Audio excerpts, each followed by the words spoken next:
Neemias capítulo 2, diz assim: no mês de Nissan, no ano 20º do rei Artaxerxes, uma vez posto o vinho diante dele, eu o tomei para oferecer, e lhe dei. Ora, eu nunca antes estivera triste diante dele.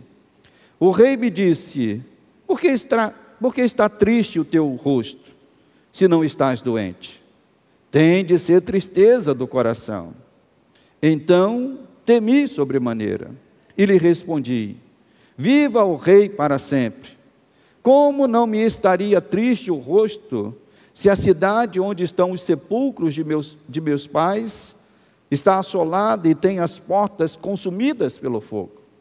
Disse-me o rei: que me pedes agora?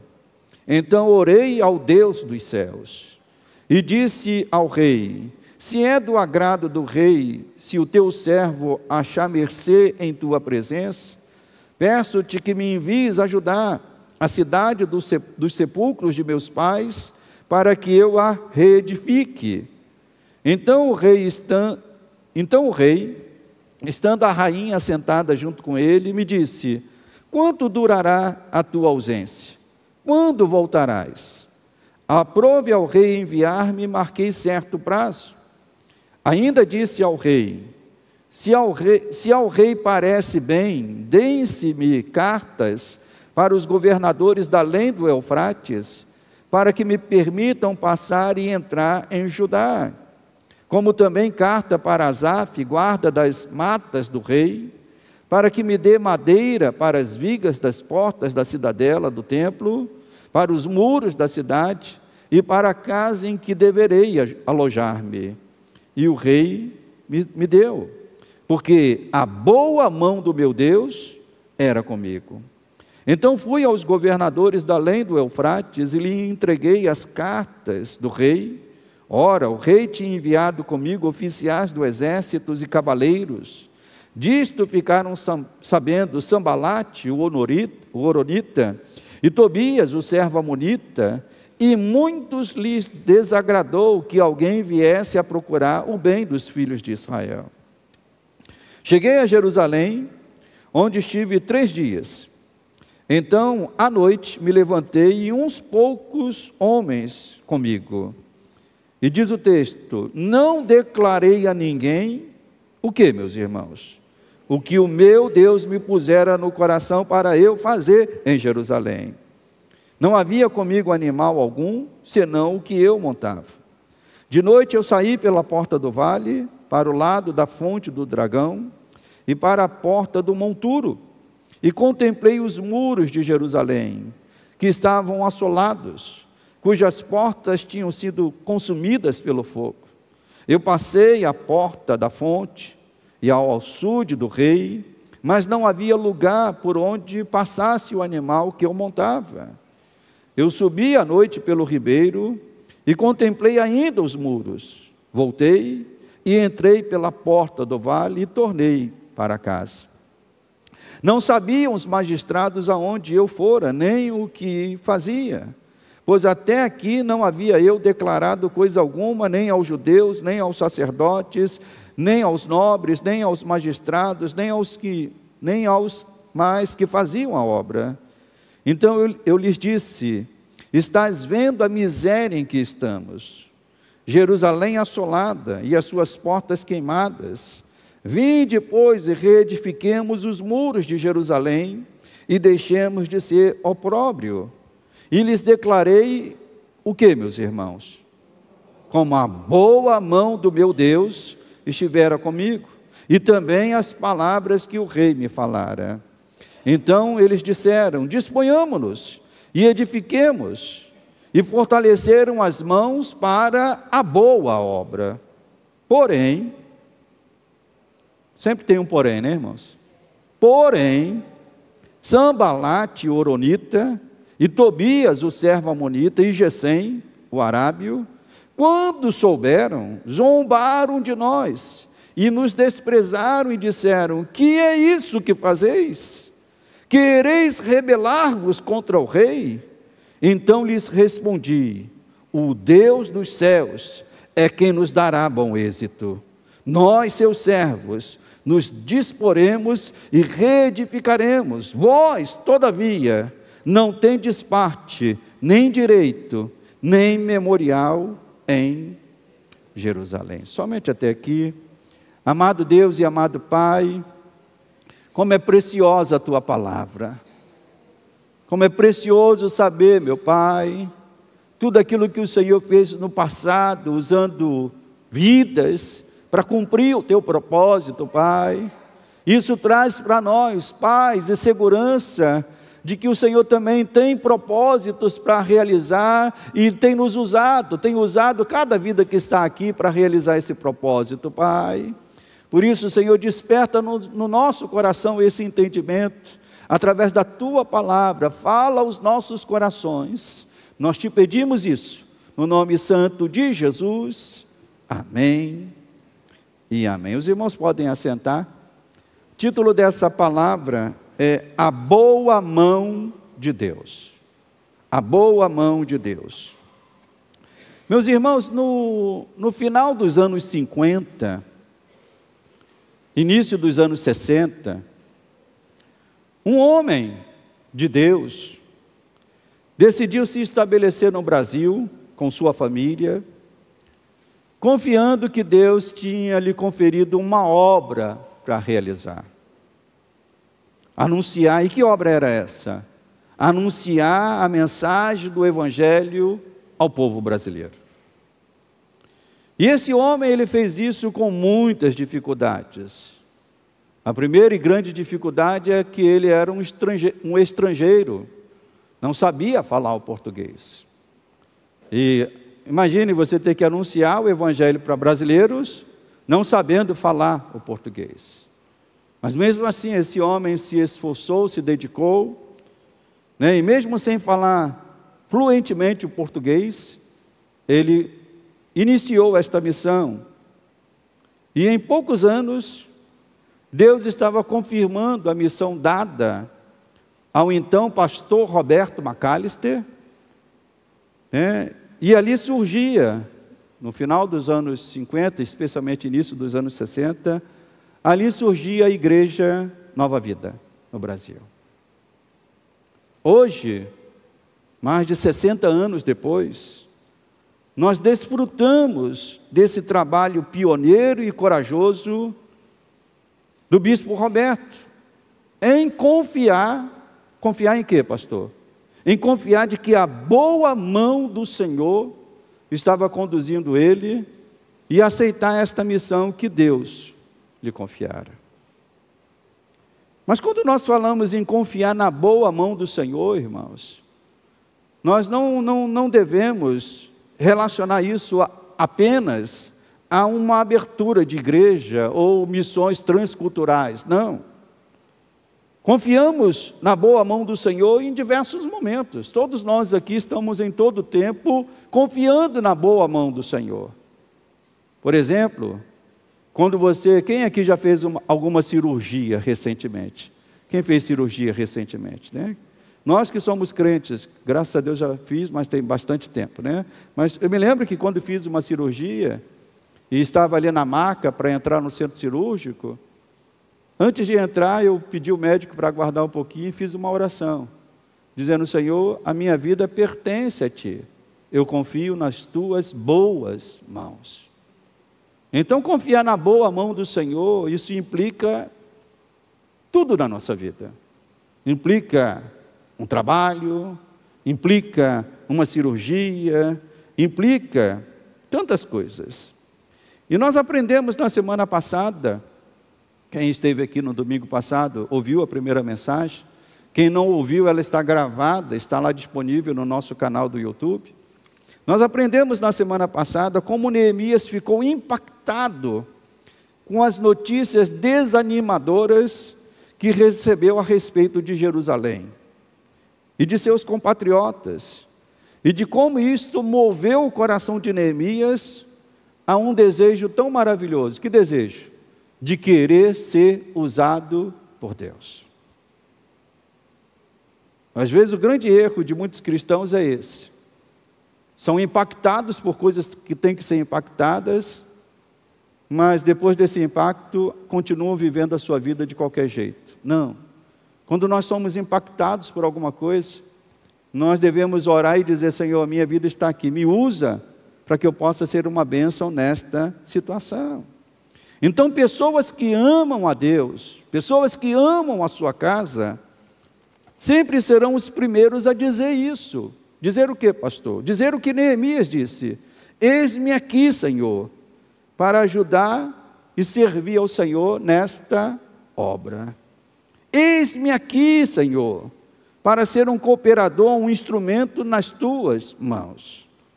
E foi exatamente isso que Neemias e Esdras fizeram. Eles estavam lá na corte persa, servindo o rei persa, e quando souberam de como estava Jerusalém, lá ainda na Pérsia, eles disseram: eis-me aqui, Senhor, me usa para mudar aquela situação, ser um instrumento. Neemias e Esdras agiram assim, saíram das suas posições confortáveis da corte de Artaxerxes. Irmãos, imagine você ser o copeiro do rei. Você estava ali desfrutando de todos os benefícios que o palácio poderia oferecer. Essa era a situação de Neemias e também de Esdras. Eles saíram de posições confortáveis, que ocupavam na alta corte do Império Persa. E no estudo de hoje, irmãos, nós vamos aprender a seguinte, eu diria que a lição maior do estudo de hoje é essa. O que vamos aprender hoje? Vamos aprender como um homem e uma mulher, com uma missão de Deus, como este homem e esta mulher é imbatível. Quando Deus dá uma missão, seja para o pastor, seja para um irmão da igreja, seja para uma irmã da igreja, quando eu falo de missão, eu não estou falando de missões limitadas por essas quatro paredes. Estou falando de missões dentro da nossa própria família, de missões dentro de um ambiente de trabalho, de missões, de repente, que vão ser desenvolvidas nas ruas. Quando Deus dá uma missão a alguém, esta pessoa se torna uma pessoa, eu diria, firme, imbatível. Como um homem e uma mulher que confia na boa mão do Senhor, como esse homem e essa mulher vai vencendo as barreiras, até que a missão de Deus se cumpra naquela vida. Eu iniciei falando do bispo Roberto, e hoje nós desfrutamos da igreja Nova Vida, está espalhada em diversos cantos, mas aquele homem passou por tantas coisas, mas Deus fez ele perseverar para que a obra do Senhor pudesse se estabelecer. Então a história de Neemias nos mostra isso. Então vamos adentrar aqui um pouco o texto, deixa a sua Bíblia aberta. Entrando no texto, logo no início, nós temos uma informação que parece ser irrelevante. E às vezes é irrelevante quando nós não conhecemos os detalhes desta informação. O texto abre aqui dizendo que, no mês, que mês? Mês de Nissan, no ano 20º do rei de Artaxerxes. E a gente lê essa expressão, no mês de Nissan, e nos perguntamos, que mês era esse? Isso tem alguma importância, pastor? Isso tem uma importância, eu diria que grande. Lá no capítulo 1, Neemias fala de um outro mês. Qual é o outro mês que ele fala? Capítulo 1, verso 1. As palavras de Neemias, filho de Acalias, em que mês, meus irmãos? No mês de Quisleu. Então são 2 meses diferentes, mês de Nissan e o mês de Quisleu. E quando nós olhamos estas coisas, a pergunta é, que importância isso tem? Isso tem uma grande importância, meus irmãos, porque desde a conversa que Neemias teve com Anani, seu irmão, até o dia em que ele se apresenta ao rei, muitas vezes a gente lê isso na Bíblia e pensa que foi no dia seguinte, não é isso? Anani veio aqui, ele passou uma noite sem dormir, orando, e no dia seguinte ele estava lá servindo o rei. Não. Aí que está o detalhe. Desde o dia em que ele conversou com Ananias, seu irmão, até o dia que ele se apresentou ao rei, isso demorou um tempo de entre 3 a 4 meses. Essa é a diferença entre o mês de Quisleu e o mês de Nissan. Dentro do calendário religioso judaico, isso compreende um período de 90 a 120 dias. Então Neemias ficou remoendo essa inquietação, esse desejo, por 90 a 120 dias, até o momento em que ele foi conversar com o rei. Neemias demorou mais tempo, ouça isso, Neemias demorou mais tempo para falar com o rei do que propriamente cumprir a missão. Porque edificar os muros de Jerusalém, segundo estudiosos, foi uma obra que demorou 52 dias. Mas para poder falar com o rei, ele demorou de 90 a 120 dias. E o que isso nos significa para nós, pastor? Significa o seguinte, irmãos, que confiar na boa mão de Deus não combina com precipitação. Eu vou dizer isso de novo. Confiar na boa mão de Deus não combina com precipitação.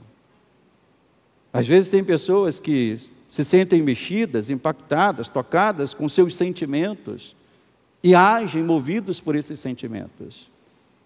O texto de Neemias nos mostra que mesmo impactado, tocado, ele demorou um tempo ainda para poder falar com o rei. Então, confiar na boa mão de Deus não combina com precipitação. Aqueles que confiam em Deus devem saber esperar o tempo de Deus. E esse é um grande erro que muitos crentes cometem. São precipitados em suas ações. E confiando em Deus, então Neemias confiando em Deus, aí sim Neemias agiu. Aí, olha como que isso esclarece para nós. Ele não foi precipitado, ele ficou orando durante esse tempo, aguardando. E depois desse tempo, aí sim ele agiu. Foi falar com o rei humano, o rei Artaxerxes, mesmo correndo um grave perigo. Porque naquela época, meus irmãos, a gente sempre tem que contextualizar a palavra. Naquela época, se apresentar perante um rei era algo muito perigoso, porque dependia, era uma situação que poderia gerar vida ou morte. O rei, ele era alguém que tinha poder de vida ou morte sobre os seus súditos.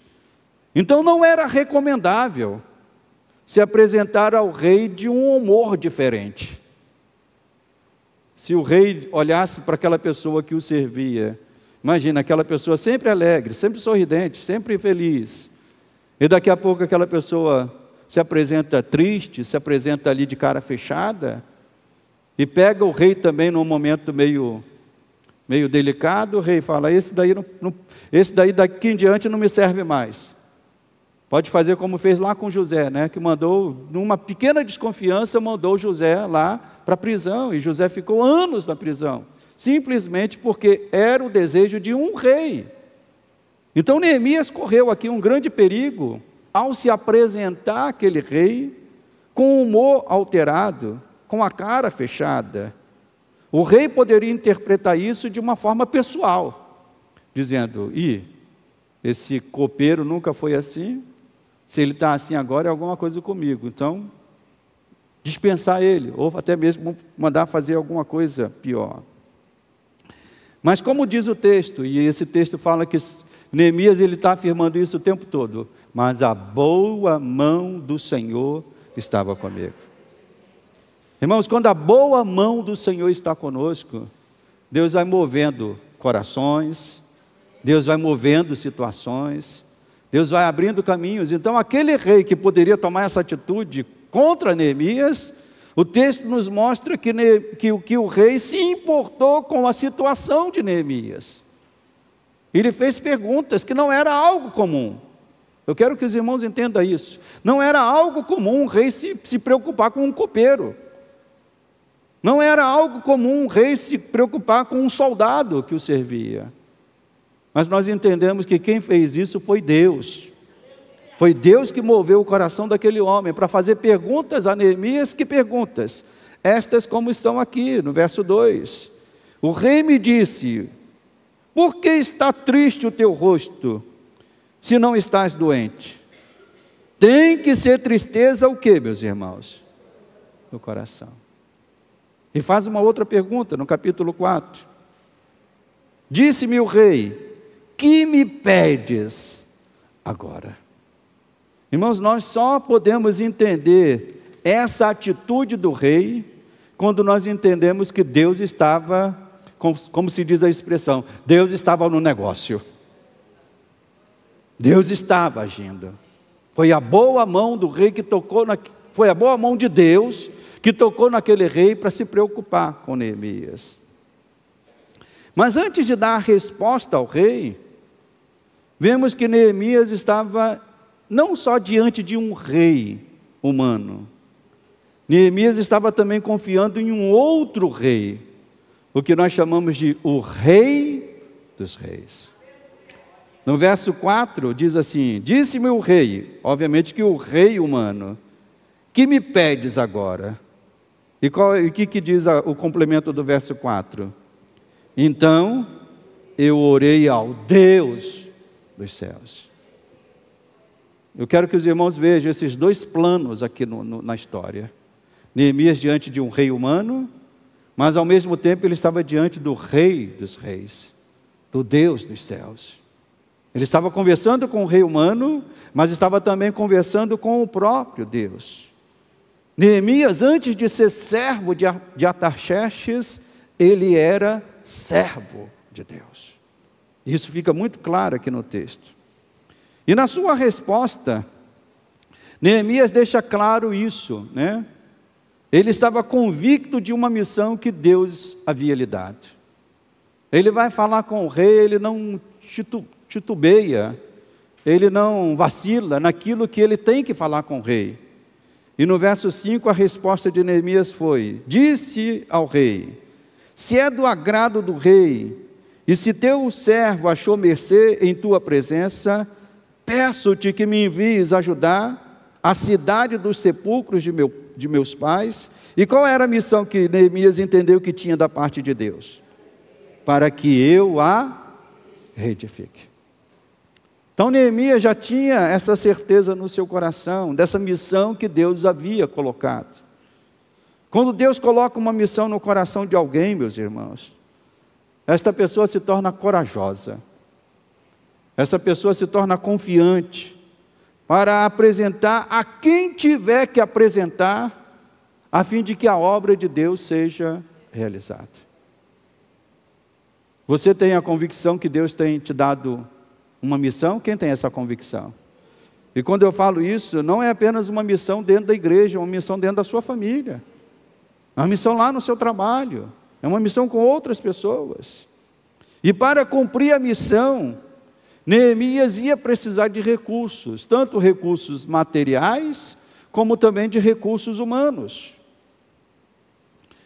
E os recursos materiais, ele podia pedir àquele rei que estava ali na frente dele. E foi isso que ele fez. Nos versos 6 a 8, ele pede ao rei que permita ele ir, mas além disso ele pede outras coisas, dizendo: olha rei, eu também lhe peço que o Senhor me dê autorização para que eu passe por outras províncias, porque naquela época, irmãos, um império, quando dominava uma região, e eu falei isso em algumas mensagens atrás, falando do Império Romano, mas agora o Império Persa, quando o império dominava uma região, esse império, ele dominava diversas cidades ou províncias, e esse imperador colocava nessas províncias alguém de sua confiança para tomar conta daquilo.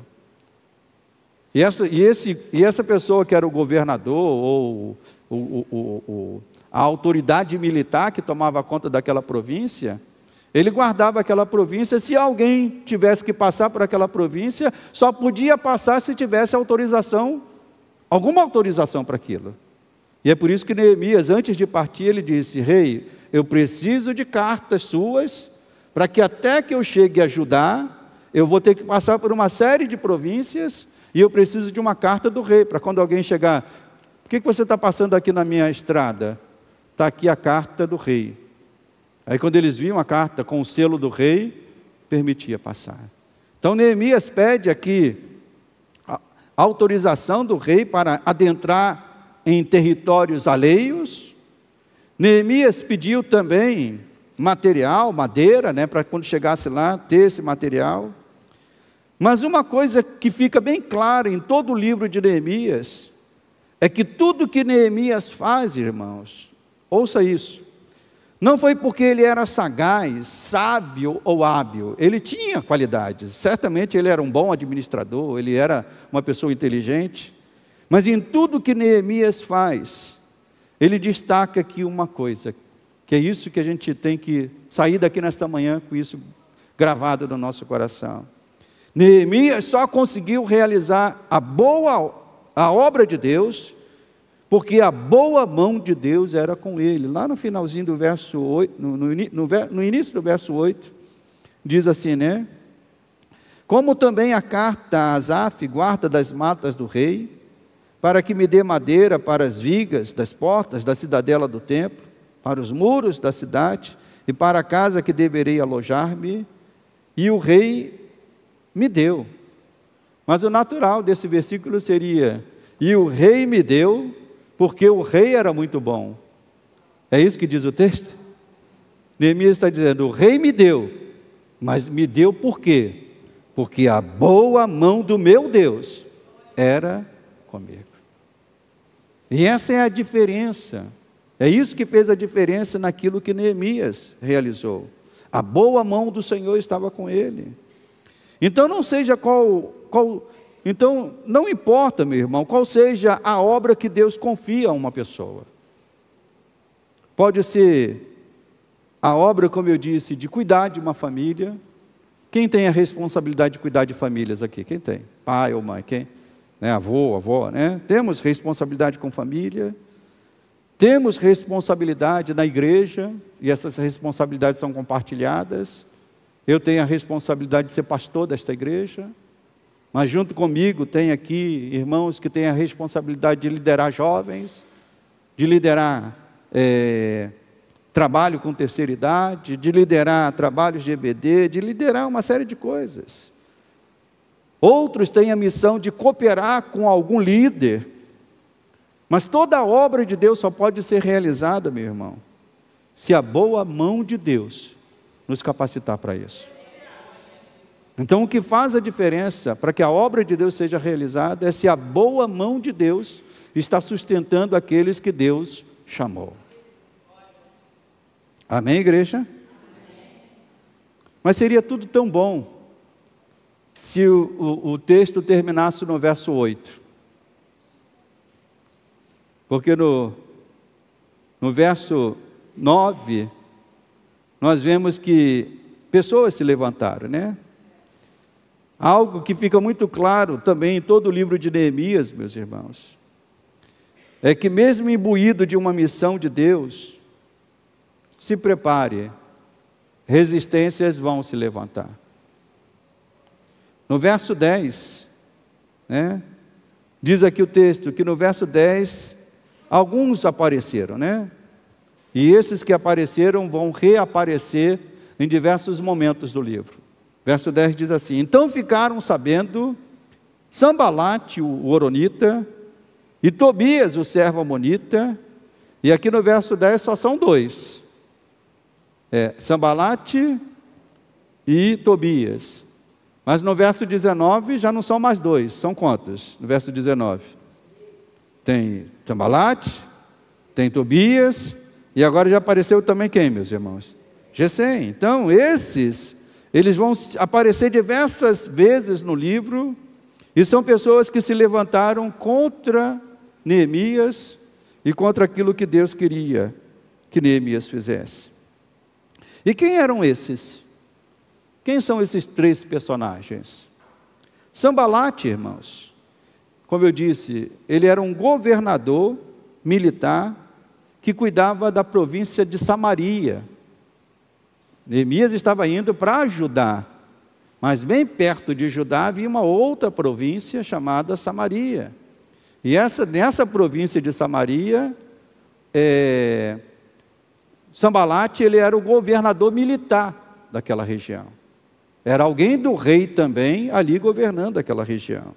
E por ser próximo, ele estava se intrometendo também nesses assuntos de Judá.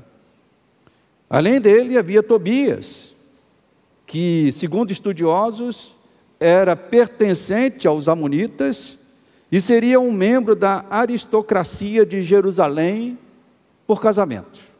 E Gesem, como diz o próprio texto, era um oficial árabe que estava ali. E a pergunta que fazemos é: o que essa gente fazia ali? O que essa gente fazia ali? Como eu falei na pregação anterior, meus irmãos, os muros de Jerusalém estavam derribados, os portões destruídos. E numa casa vulnerável, numa cidade vulnerável, entra quem quer, permanece nessa cidade quem quer, se constrói ali nessa cidade o comércio quem quer, e era exatamente isso que estava acontecendo. Judá se tornou um lugar de muitas gentes, de muitos outros povos. E exatamente por isso, mais adiante, quando formos estudar os capítulos finais de Neemias, nós vamos ver que isso criou um problema muito sério ali em Judá. Porque os filhos e filhas de Judá haviam se dado em casamentos a filhos e filhas de outros povos. E Judá estava se tornando um povo misto, um povo de outros povos, abraçando outras culturas, que era algo que a gente vê desde lá do início, que Deus estava exortando o seu povo a quê? A não se envolver com outras nações, a guardar os seus mandamentos. E então, por isso, nós vemos aqui um conflito de interesse. Neemias, Esdras, com uma missão dada por Deus. Qual era a missão dada por Deus? Reconstruir a cidade, reconstruir os muros, reparar os portões, mas de um outro lado havia um grupo com outro interesse. Qual era esse interesse? Interesse de que a cidade ficasse do mesmo jeito, porque era favorável para eles, para os seus negócios, para os seus interesses, para os seus povos. Então esse conflito de interesse acontece ali. Mas Neemias, junto com Esdras, tinha uma missão: reedificar a cidade e restaurar o culto a Deus. Restaurar aquela nação para um culto verdadeiro a Deus. Então surgiram essas ameaças, mas nós vemos que Neemias não desistiu. Neemias não desistiu, não esmoreceu, não deu meia volta. Ele poderia até fazer isso, né? Ele vai lá na cidade para reconstruir a cidade. Se levanta ali esses homens. O que Neemias poderia dizer? Vou voltar lá para a Pérsia, que lá estava tudo mais tranquilo, estava tudo mais suave, estava tudo mais de boa, vamos assim dizer. Mas por que Neemias não fez isso? Por que Neemias não deu meia volta e voltou para a sua situação confortável? Amém. Obrigado, minha irmã. Mas a resposta está bem clara, límpida, com todas, eu diria até em letras garrafais. A resposta está no verso 12 do texto. Neemias diz no verso 11 e 12: eu cheguei a Jerusalém, onde estive por 3 dias. Então à noite me levantei, e uns poucos homens comigo. E aí vem a resposta: não declarei a ninguém o que o meu Deus me pusera aonde, meus irmãos? Pusera aonde, igreja? No coração, para eu fazer em Jerusalém.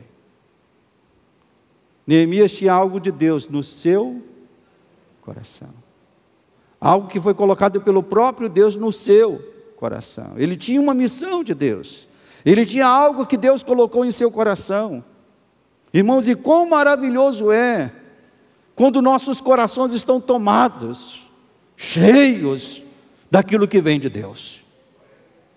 Quando um coração de alguém está tomado e cheio daquilo que vem de Deus, essa pessoa não desiste, essa pessoa não desanima, essa pessoa não retrocede. E eu pergunto aos irmãos que estão aqui nesta manhã, o que Deus colocou no seu coração para você fazer aqui nesta manhã? O que Deus colocou no seu coração para você fazer aqui nesta manhã? Alguém pode dizer, não, pastor, eu vim aqui pela manhã para ver um irmão que eu queria falar com ele. Eu vim aqui nessa manhã porque eu queria falar um assunto com o pastor. Eu vim aqui nessa manhã para saber um pouco mais da igreja. Ou, se o desejo que Deus colocou no teu coração foi o desejo de adorá-lo, o desejo de ouvir e se deliciar com a sua palavra, o desejo de sentir o poder do Espírito Santo te renovando, se é isso que Deus colocou no teu coração, você vai sair daqui renovado. Porque nós temos que entrar neste lugar com Ele, com o nosso coração cheio disso, cheio de desejo de ouvir Deus, de louvar a Deus, de sermos tocados pelo seu Espírito. Então, se foi isso, Deus vai realizar, a boa mão do Senhor vai operar as maravilhas dele entre nós. E Neemias sabia o que tinha que fazer, e não deixou se abater por nada que pudesse se levantar contra ele. Lá na sua família, você sabe o que Deus quer fazer através de você na sua família. Não deixe nada te abater lá na sua família. Ah não, pastor, mas eu chego lá em casa, eu ouço isso, ouço aquilo. Você tem uma missão de Deus para a sua família. Você tem uma missão de ser testemunha viva naquele lugar, de falar de Cristo, de testemunhar, de levar outras pessoas a Cristo. Então, não desanime, não desista. Então, Neemias sabia o que tinha que fazer e não se abateu com as primeiras dificuldades. Mas a partir do verso 13, então Neemias fala do que ele tinha no coração. Mas isso não significa que a coisa seria fácil. Amém, meus irmãos? É tão bom quando o pastor fala assim, então volte lá para a sua família e viva lá cheio de fé. Mas a gente sabe que não é fácil.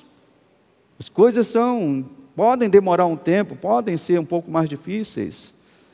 E do verso 13 a 16, nós vemos um Neemias, que chega numa cidade com muros caídos, portões destruídos, e Neemias começa a vagar por esta cidade. Eu quero que os irmãos exercitem a imaginação nesta manhã. Neemias começa a vagar por esta cidade.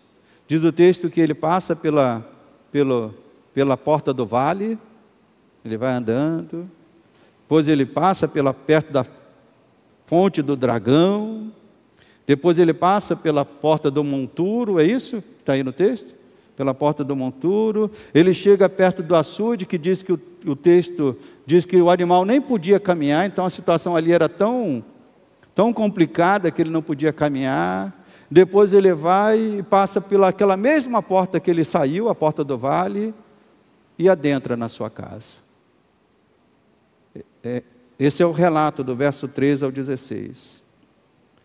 Se nós tivéssemos que colocar um fundo musical nessa cena de Neemias andando com seu cavalo pela cidade, se nós tivéssemos que colocar um fundo musical, este fundo musical seria um fundo melancólico. Um homem de noite, andando por uma cidade destruída, de muros destruídos. Ele está andando de forma solitária durante a noite, saindo e entrando por portais que estavam destruídos e queimados, porta do vale, porta do monturo, porta da fonte, e retorna pela porta do vale.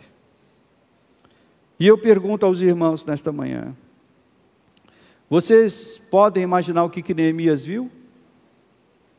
Era algo agradável, irmãos? Era algo agradável, igreja? Não. Você que está aqui nesta manhã, talvez também possa estar vivendo alguma situação em que aquilo que você olha no primeiro momento não é algo agradável. Às vezes, um problema familiar que está acontecendo na sua casa, ou quem sabe, o resultado de um exame médico que não foi muito favorável. Mas aqui nós temos também uma lição preciosa no livro de Neemias.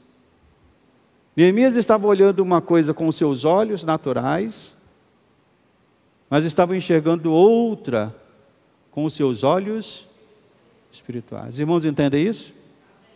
Ele olha uma realidade com seus olhos. Neemias não era ingênuo ou não era fora da realidade.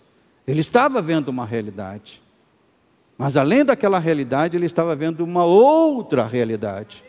E que outra realidade é essa? Inspirado pelo Espírito Santo, dirigido pela boa mão do Senhor, Neemias sabia o que Deus iria fazer. Ele estava com os olhos do coração, ele já estava vendo os muros de pé, ele já estava vendo os portões nos seus lugares, e ele estava vendo o povo adorando a Deus novamente. Com os olhos da fé ele estava enxergando isso. E este talvez seja o maior desafio para todos nós, irmãos, seja em que esfera for, seja na esfera de uma igreja, de uma família, de um ambiente de trabalho. Esse talvez seja o maior desafio que um crente tem. Qual o desafio, pastor? Olhar a realidade como ela é, mas nunca perder a fé naquilo que Deus pode fazer. Essa é a diferença. Nós somos chamados a viver dentro de uma realidade, mas nós não somos obrigados a sucumbir com esta realidade. Nós temos um Deus poderoso. Nós temos um Deus em que a boa mão do Senhor pode mudar as situações na nossa vida. Pode mudar as situações na nossa casa, pode mudar as situações em ambientes que nós estamos, seja num trabalho, seja numa igreja. Deus pode mudar. E foi isso. Então, Neemias está passando por aquela cidade, mas os seus olhos estão lá na frente. Estão lá naquilo que Deus vai fazer. Então foi debaixo desta confiança, na boa mão de Deus, que Neemias começou a agir um pouco mais. Ele ficou calado por alguns dias, mas chegou agora a hora de desafiar o povo de Jerusalém. E no verso 17 nós vemos isso. Depois que ele faz o seu passeio noturno e vê a situação lá, no verso 17 diz: então lhes disse: estás vendo a miséria em que estamos, Jerusalém assolada e as suas portas queimadas. E ele faz a chamada: vinde, pois, e reedifiquemos os muros de Jerusalém, e deixemos de ser opróbrio. Então Neemias faz a chamada. Aquela situação colocava o povo numa situação, né, de vergonha e humilhação, pois a ruína de Jerusalém significava uma coisa bem clara, que a glória de Deus havia saído daquele lugar. Mas Neemias, confiando em Deus, sabia que aquela situação seria mudada. E aqui no verso 18, vemos como a ordem de dependência funcionava no coração de Neemias. Como é que é a ordem de dependência no coração de Neemias? No verso 18 ele diz assim: então lhes declarei, mais uma vez essa palavra aparece, né? Então lhes declarei o que, meus irmãos? Mas os irmãos estão muito desanimados para falar isso.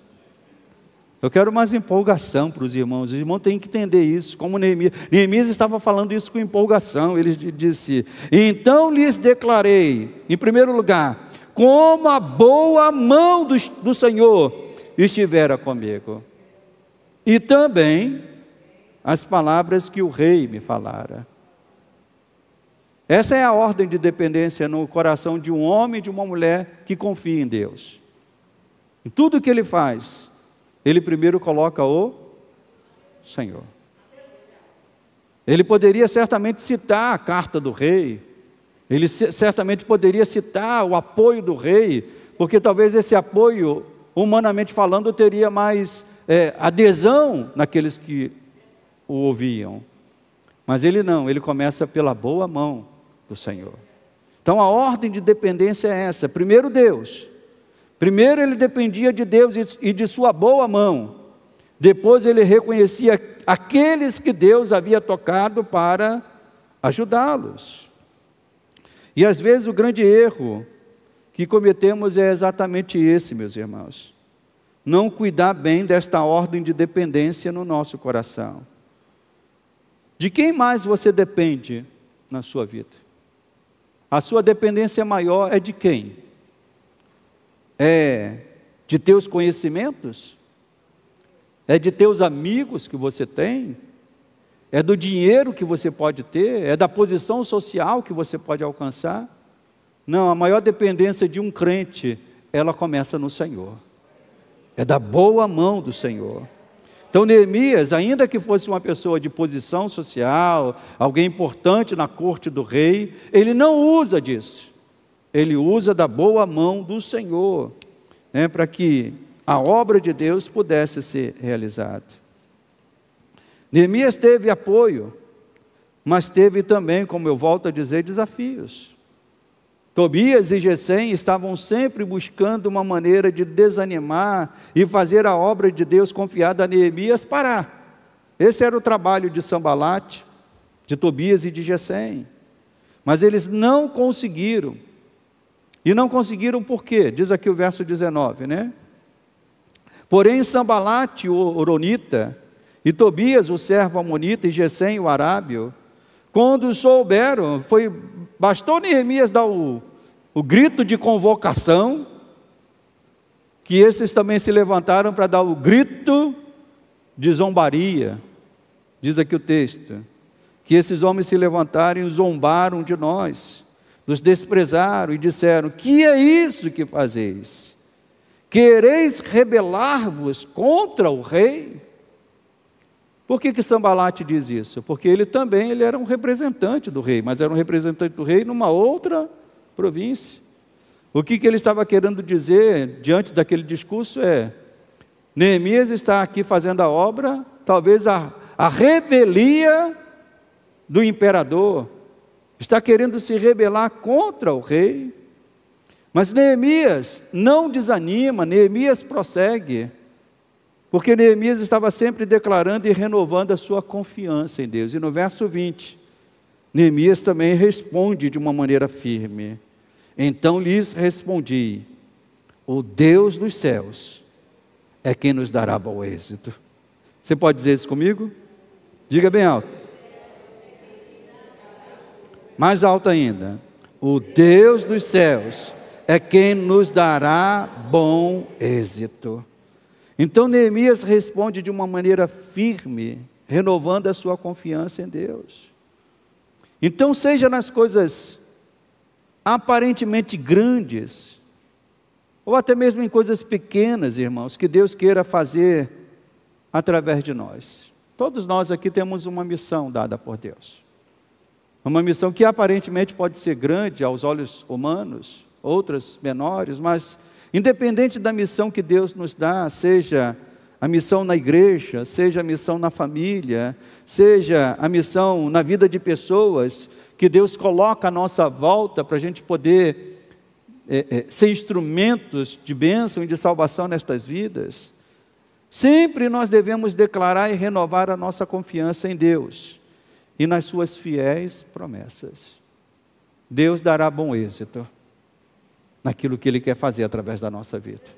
Se você permanecer confiando nele, esperando nele.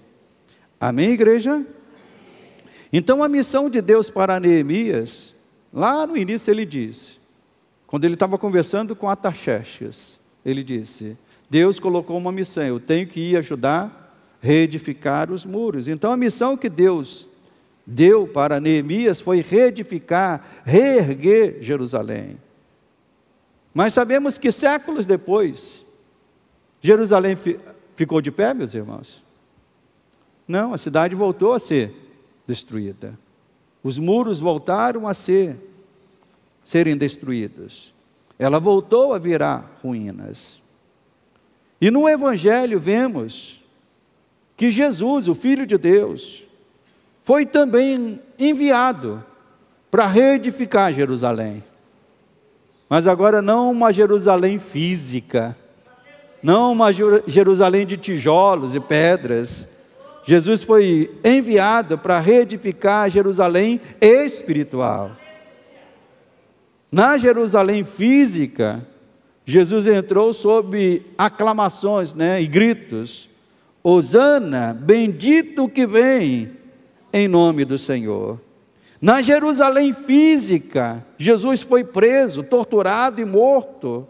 Na Jerusalém física, ele esteve por 3 dias e 3 noites, destruindo o poder da morte.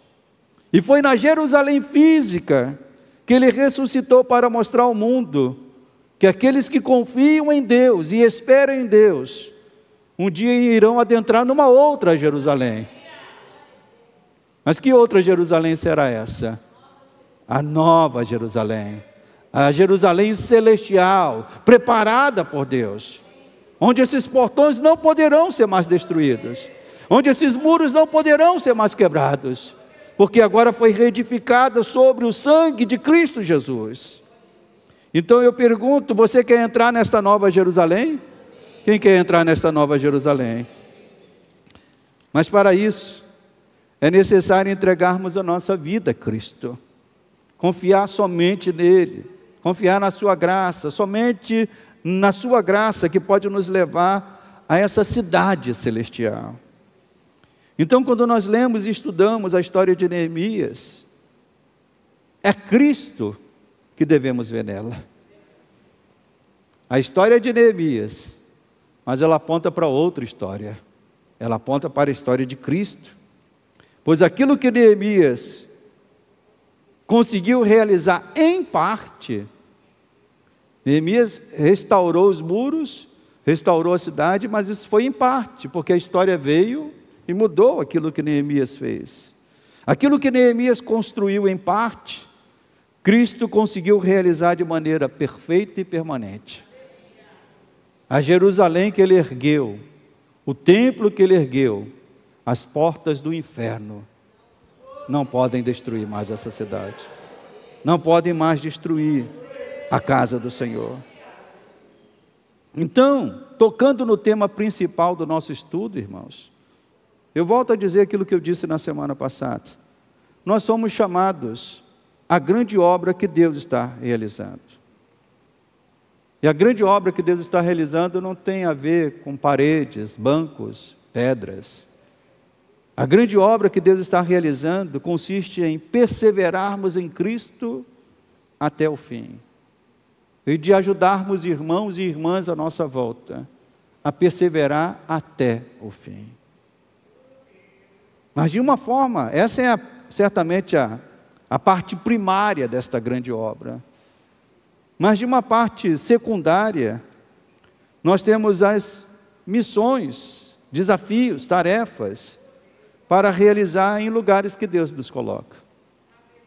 Para perseverar em Deus, você tem que completar a sua missão na sua casa. Para perseverar em Deus, você tem que completar a missão que Deus te dá aqui dentro desta igreja. Para perseverar em Deus, você tem que completar a missão que Deus te dá lá no seu ambiente de trabalho. Então a única coisa que temos que fazer é aquilo que Neemias, em todo o texto declarou e em todo o livro declarou: a boa mão do Senhor estava comigo. A boa mão do Senhor está contigo também, meu irmão. Ela vai te sustentar. Então vigie. Eu termino essa palavra fazendo essas aplicações. Primeira delas, vigie, meu irmão. Vou dizer de novo, vigie, meu irmão. Pois você vai sair daqui e rapidamente Sambalate, Tobias e Gesem vão se apresentar a você.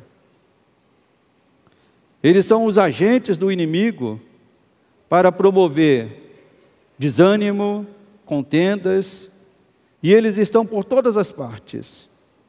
Eles estão nos lares, eles estão no trabalho, e até mesmo eles estão na igreja.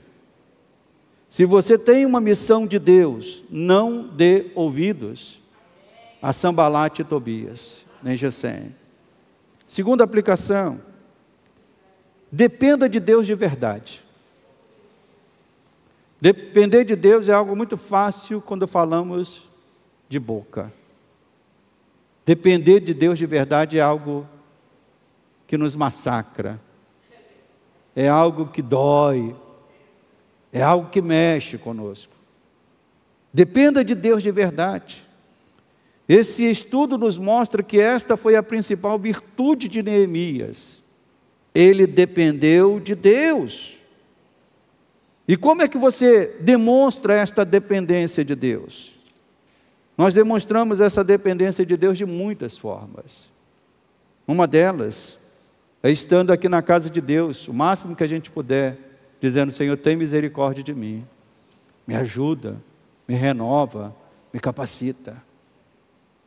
Porque se alguém diz que depende de Deus, mas quase não se apresenta na casa de Deus, para clamar misericórdia, clamar: Senhor, me renova, essa dependência pode estar comprometida. Então esteja na casa de Deus, esteja disponível para ser usado por Deus, porque dependência também fala a respeito disso. Fala de nos colocarmos disponíveis a fazer o que Deus coloca a nós para fazer. E a terceira e última aplicação é essa: veja além da realidade. Neemias olhou para Jerusalém destruída, mas pelos olhos da fé e na dependência de Deus, ele viu uma Jerusalém restaurada. Veja além da realidade, meu irmão. Ao chegar lá na tua casa, veja além da realidade lá na tua casa. Ah, marido que bebe, filho que faz isso, filha que faz aquilo. Veja além da realidade. Deus pode mudar essa situação. Ah, estou fazendo um tratamento médico, algo muito sério, algo terrível. Veja além da realidade. Deus pode mudar essa situação. Amém, meus irmãos? Essa é a palavra de Deus a ser ministrada aos irmãos. Quem recebe essa palavra? Então vamos nos colocar de pé e vamos orar. Aleluia, Deus. Comece a agradecer a Deus. Comece a louvar a Deus. Deus te deu uma missão, meu irmão. Deus te deu uma missão, minha irmã. E você tem que cumprir esta missão glorificando o nome do Senhor. Não atente para palavras desanimadoras que possam surgir. Permaneça com os teus olhos no Senhor, com a tua fé no Senhor, com a tua alegria no Senhor. Nosso Deus e nosso Pai amado, obrigado, meu Deus, por tudo que o Senhor tem falado conosco aqui, desses domingos pela manhã. Senhor, como é bom ver aquilo que eu orei no início desta palavra, eu repito agora no final. Como é bom ver, meu Deus, aquilo que o Senhor fez na vida de homens no passado, Pai, na vida daqueles que serviam ao Senhor no passado. Isso nos traz sabedoria e lição para permanecermos firmes hoje, fazendo também a tua obra, Pai. Por isso, Senhor, fortalece a vida dos meus irmãos, fortalece a vida das minhas irmãs que estão aqui, meu Pai, renovando o ânimo, renovando a alegria, Pai. Assim como Neemias, que já tinha no coração aquilo que o Senhor queria fazer através da vida dele. Que assim também, meu Pai, cada filho, filha do Senhor, tenha no coração aquilo que o Senhor quer trabalhar e fazer através da vida deles. Seja lá na família, seja aqui nesta igreja, seja em algum trabalho que este irmão, esta irmã foi chamado a fazer, meu Pai. Que ele seja um instrumento de bênção, de edificação, de construção, de glória ao teu nome, Pai. Senhor, nós te pedimos, realiza a tua obra através de nós, Senhor. Nós somos a geração que o Senhor chamou neste tempo, para que a tua obra seja realizada neste tempo e neste lugar, Pai. Então renova e enche com graça, com dons, com unção, cada um dos teus filhos e filhas, Pai. Eu te peço isso, no nome santo de Jesus. Amém. E amém. Glória a Deus. Glória a Deus. Todo pastor é duplamente abençoado. porque recebe a palavra e é abençoado quando recebe. E é abençoado quando entrega a palavra. Então eu saio daqui duplamente abençoado. Eu vou dar a bênção pastoral, mas lembrando que os irmãos que querem fazer parte do trabalho de evangelismo, venham aqui para os primeiros bancos depois da oração. Fique aqui aguardando que o pastor vai ali na frente e vai voltar aqui para conversar com os irmãos que querem fazer parte do trabalho de evangelismo. A gente vai ter uma primeira conversa e depois vamos estar conversando mais. Então, depois da bênção pastoral, você que quer fazer parte desse trabalho, vai vir aqui para frente para aguardar para a gente conversar um pouquinho. Levante as suas mãos. Amado Deus e amado Pai, obrigado por esta manhã. Obrigado, Senhor, pelo mover que o Senhor tem feito aqui na Tua igreja. Não é a igreja minha, não é a igreja de homens, é a igreja Tua, Pai. Este povo é Teu e continua sustentando esta igreja, fortalecendo, renovando, enchendo com graça e dons cada um dos Teus filhos. Agora, Pai, se chegamos ao final desta reunião, leva-nos, que o Teu amor, a graça salvadora de Jesus e a presença do Santo Espírito permaneça com todos, desde agora e para todos sempre. Amém.